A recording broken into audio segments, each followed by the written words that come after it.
So unfortunately, coronavirus takes more victims around the globe on this Sunday, April 5th, 2020. I'm Matt Levine, welcoming you to the 954sports.com YouTube channel. Thanks for being part of things and supporting it. And for checking out the videos, this video, I appreciate it. I hope you're doing well, whatever neck of the woods you happen to be in right now. You're staying safe, you're staying sound, and everything is cool. Unfortunately, amongst the victims that died today includes an NFL legend and a New Orleans legend in one-time Saints kicker Tom Dempsey at the age of 73 years old. He dies from complications of COVID-19 coronavirus at an assisted senior living facility in the city as New Orleans and Louisiana has become a hotspot. My prayers go out to everyone in Louisiana and that great city. I love the Big Easy. Spent a small part of my broadcasting career running a radio and TV station in Cajun country outside of Lafayette, Louisiana. And I couldn't think of nicer people and nicer communities than those in Louisiana throughout the state, and the experience I had in living there. And it's just such a wonderful, wonderful city in so many different ways. So my best goes out to the folks in Louisiana. My condolences to the family of Tom Dempsey. Gained fame for this. In 1970 at Tulane Stadium, would boot the longest field goal then in NFL history. 63 yards against the Detroit Lions. They were trailing in the waning moments.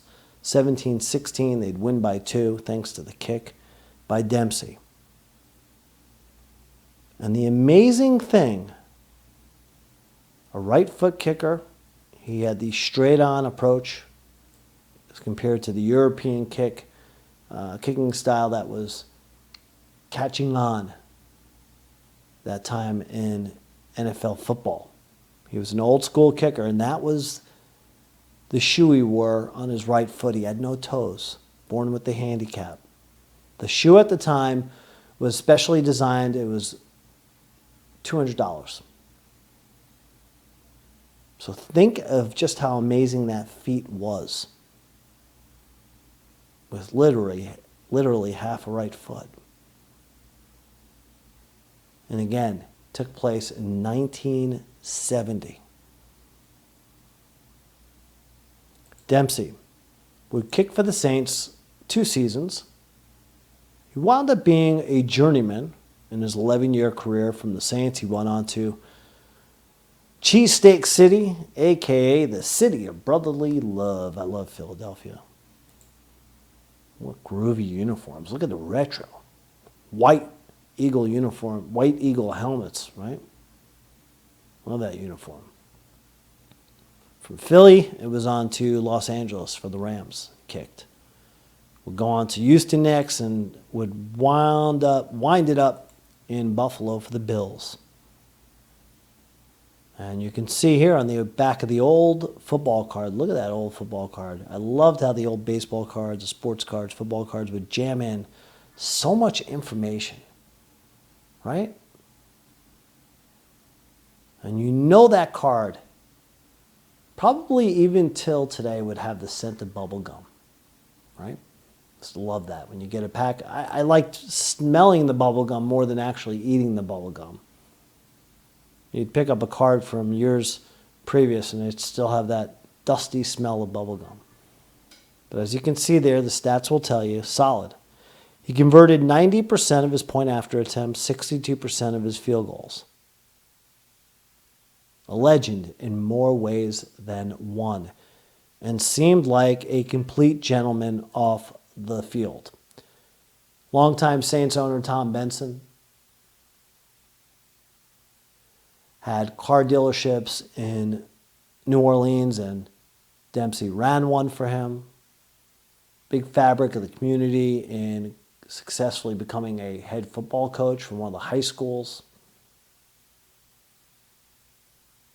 Now was suffering from dementia and Alzheimer's disease in that assisted living home.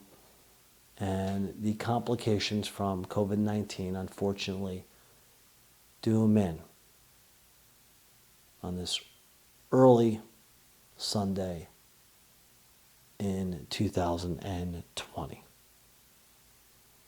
And interestingly enough, a lot of folks challenged the legitimacy of the 63-yard kick, which, by the way, the record was surpassed by Matt Prater of the Broncos in 2013 when he connected from 64 yards out. Now, this should be duly noted. Prater's kick was in the Mile High City, above sea level, while Dempsey's kick below sea level in New Orleans. Just saying. A lot of folks did say that he was at an advantage with the shoe. Take again a look at it, right? Including Hall of Fame general manager Tex Schramm, who was the architect of those Super Bowl winning teams for the Cowboys in their glory days, America's team. And Dempsey had been asked about those allegations, and Schramm's in particular, in 2010. Here's what he said, look, about Schramm. He said, I had an advantage because I didn't have any toes. I said, God, when I missed them, how come I don't have a disadvantage? Well said. Well said. That's sink in, right? Now, I want to say in second grade, I was 7, 8 years old, one of the first, if not maybe the first sports book I remember getting. I remember the first book I actually got, I think, was Judy Blume's Blubber. I think. Or was it an Encyclopedia Brown book? I don't know. But I remember the first sports book, I think, or maybe one of them, right, was a book about superstar athletes in the 70s. And it was at the book fair at PS 60, again in second grade. And I remember seeing a black and white picture of Dempsey, like I showed you in the video right here. Celebrating. There it is. That shot, if you were to freeze it. Remember, that was the picture, and there was a summary about what he had done, the record kick, which was a record then when I was in second grade, right? As I said, it wasn't surpassed until 7 years ago. Stood for a while. Stood the test of time. I remember reading all about him, and he's one of the first athletes I ever remember remembering. The other one being Thurman Munson, may he rest in peace, the great Yankees catcher. I remember when he passed, 1979. I remember it like yesterday. So Tom Dempsey always kind of struck a chord with me. For that reason, reading about him as a youth. And I would say the other athlete, at least in my time, that's comparable, that overcame a severe handicap to claim glory and have a really good career as a professional athlete in my lifetime, that was the great Jim Abbott. I remember that like yesterday. Back in 1993, he threw a no-hitter with the New York Yankees. Managed to become a lefty ace with just one hand, southpaw. How about that? How incredible are guys like the now late Tom Dempsey and the great Jim Abbott? Overcoming handicaps to achieve greatness. And both of them, I believe, unfortunately, I never had the pleasure of meeting Tom Dempsey. Or I've had the pleasure, maybe one day I'll get to meet Jim Abbott. But they both seem like as big as consummate professionals on the field, off the field as well. Complete professionals. Anyway, again, Tom Dempsey, rest in peace. And I wish everyone a great Sunday night. The country's going through a lot, right? In the world of sports and beyond. It's incredible times we're living through right now. Be safe. Take care of yourself. And of course, America, wash those hands. I'll catch you back here sooner than later on the 954sports.com YouTube station. So long.